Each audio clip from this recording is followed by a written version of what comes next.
This is the Lone Crater YouTube. We hope this video helps. In this video, I will explain how to make Desi Hookah with bottle. First, select a strong glass bottle, ideally 1 liter in size, ensuring it's clean and dry.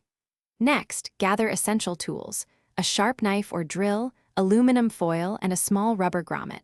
You'll also need a long, thin tube for the stem and a small bowl for the shisha.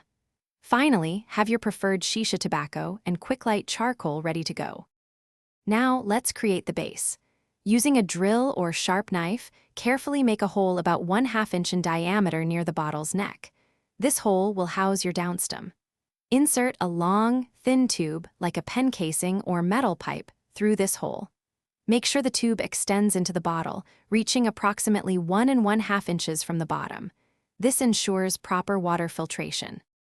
With the downstem in place, it's time for assembly. Secure the tube firmly using a rubber grommet around the hole to create an airtight seal. This prevents air leaks and ensures good smoke. Next, attach a small bowl, designed for shisha, to the top of the tube, making sure it fits snugly. Finally, fill the bottle with water, ensuring the end of the tube is submerged by about 1 inch. Almost there, loosely pack your shisha tobacco into the bowl, then cover it tightly with aluminum foil. Using a toothpick or pin, carefully puncture several small holes in the foil. This allows heat to reach the shisha. Light a piece of quick-light charcoal until it's fully glowing, then place it gently on top of the perforated foil. Take a moment to check the description for a link to the new Kindle Paperwhite and other great deals. Now, take a gentle draw and enjoy your homemade Desi Hookah. Thanks for watching. Consider subscribing if we helped you.